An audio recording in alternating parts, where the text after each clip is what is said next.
안녕하세요. 수요일 아침 묵상 시간에 오신 여러분 진심으로 환영합니다. 오늘 우리가 읽을 하나님의 말씀은 로마서 6장 1절에서 7절까지의 말씀입니다.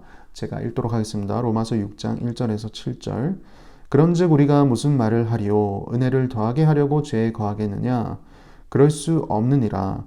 죄에 대하여 죽은 우리가 어찌 그 가운데 더 살리요? 무릇 그리스도 예수와 합하여 세례를 받은 우리는 그의 죽으심과 합하여 세례를 받은 줄을 알지 못하느냐. 그러므로 우리가 그의 죽으심과 합하여 세례를 받음으로 그와 함께 장사되었나니 이는 아버지의 영광으로 말미암아 그리스도를 죽은 자 가운데서 살리심과 같이 우리로 또한 새 생명 가운데서 행하게 하려 함이라. 만일 우리가 그의 죽으심과 같은 모양으로 연합한 자가 되었으면 또한 그의 부활과 같은 모양으로 연합한 자도 되리라.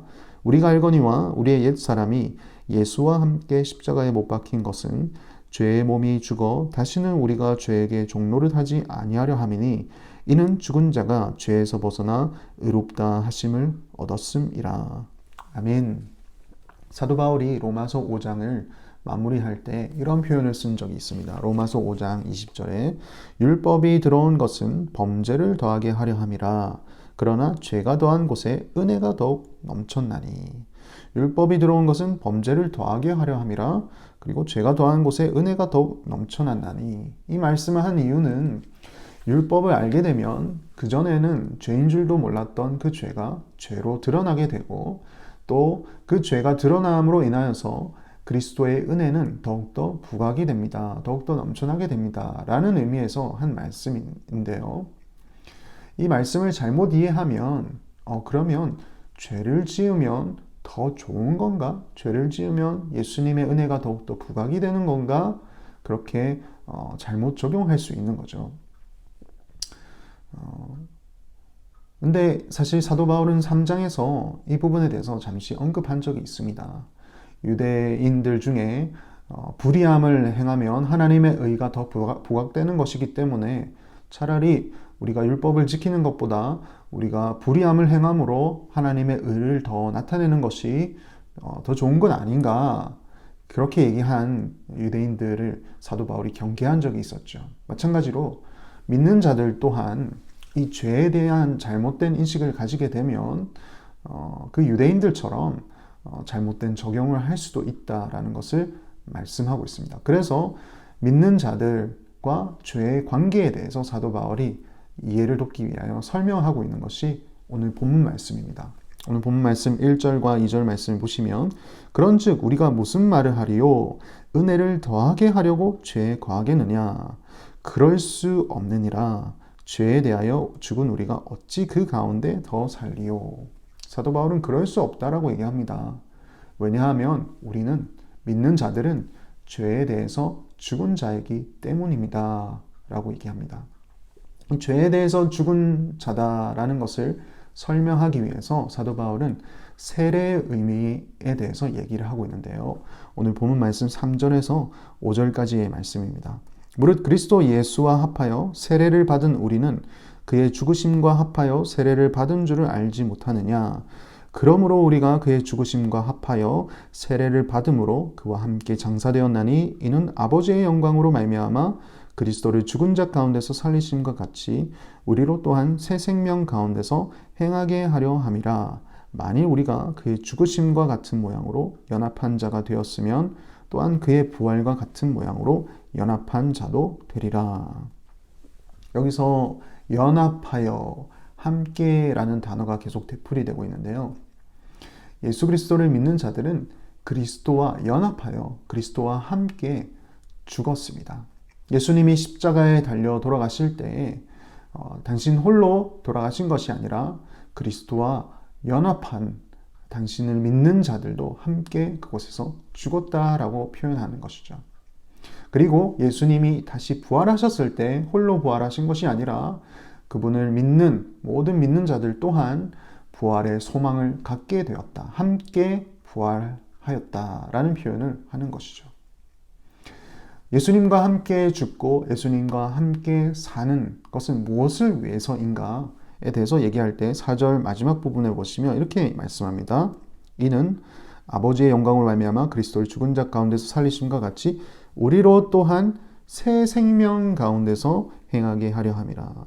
새 생명 가운데 행하게 하려 하기 위하여 우리는 그리스도와 함께 죽었고 그리고 그리스도와 함께 살아났다라는 이야기를 하고 있습니다.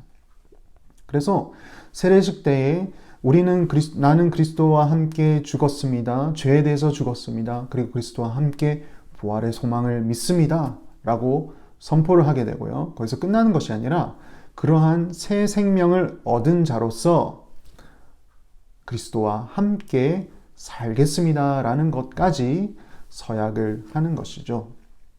같은 신앙을 가진 성도들 앞에서 그것을 서약을 함으로 세례 증표를 부여받는 것입니다. 여기서 초점은 죽는 것에 있는 것이 아니라 새로운 삶을 사는 데 있습니다. 새로운 삶을 사는 데. 그래서 예수님을 믿은 사람은 새로운 삶을 얻었고 새로운 삶을 살아야 할 의무가 있습니다. 의로운 자로서의 삶을 살아야 하는데 그렇다면 죄를 짓는 것이 맞나요? 아니죠. 죄를 경계해야죠. 왜냐하면 새로운 삶을 살아야 하기 때문입니다. 오늘 본문 말씀 6절에는 이렇게 표현합니다. 우리가 알거니와 우리의 옛사람이 예수와 함께 십자가에 못 박힌 것은 죄의 몸이 죽어 다시는 우리가 죄에게 종노릇하지 아니하려 함이니. 이전에는 죄의 종노릇을 하며 살았던 우리들이었습니다. 그러나 예수님을 믿는 순간 우리는 예수님과 함께 그 죄에 대해서 십자가에 함께 못 박혀 죽었고 그리고 예수님과 함께 부활하였으며 새 생명을 얻어 이제는 생명의 길, 의의 길로 행할 수 있도록 삶을 부여받은 것이죠. 7절 말씀에 이렇게 말씀합니다. 이는 죽은 자가 죄에서 벗어나 의롭다 하심을 얻었음이라. 의롭다 하심을 얻었기 때문이라. 사랑하는 성도 여러분, 우리는 예수님을 믿는 순간 하나님께로부터 새 생명을 얻었습니다. 예수님과 함께 죽었고 예수님과 함께 살았고 이제 새 생명을 얻어 새로운 삶을 살 수 있도록 하나님께서는 하나님의 영광스러운 능력으로 우리에게 그 삶을 부여해 주셨습니다. 그렇기 때문에 우리는 죄에 대해서 어떻게 생각해야 되나요? 죄를 짓는 것이 맞나요? 아니죠. 죄를 경계해야 하고 죄를 지양해야 합니다. 고린도후서 5장 17절에는 이렇게 말씀합니다. 그런즉 누구든지 그리스도 안에 있으면 새로운 피조물이라. 이전 것은 지나갔으니 보라 새 것이 되었도다. 우리는 이제 새로운 사람이 되었습니다. 그렇다면 새로운 사람에 걸맞는 삶을 살아야 하는 거죠. 그런데 우리의 노력과 우리의 힘으로는 그게 안 됩니다. 그래서 우리에게 성령 하나님을 주셨습니다. 보혜사 성령 하나님의 도우심이 있을 때 우리는 새로운 삶에 걸맞는 삶을 살 수 있습니다. 오늘 하루를 살아가실 때 나는 그리스도와 함께 못 박혔고 또 그리스도와 함께 살았고 또 그래하여 하나님께로부터 새로운 삶을 부여받았음을 기억하시며 감사하십시다. 뿐만 아니라 성령 하나님의 도우심을 구하며 하나님 새로운 삶에 걸맞는 의의 열매를 맺으며 살아갈 수 있도록 도와주시옵소서. 그렇게 도움을 구하며 살아갈 수 있는 오늘 하루 되시길 바라겠습니다. 기도하시겠습니다. 하나님 아버지 참으로 감사드립니다. 우리에게 예수 그리스도를 믿는 믿음을 허락해 주신 것 감사합니다.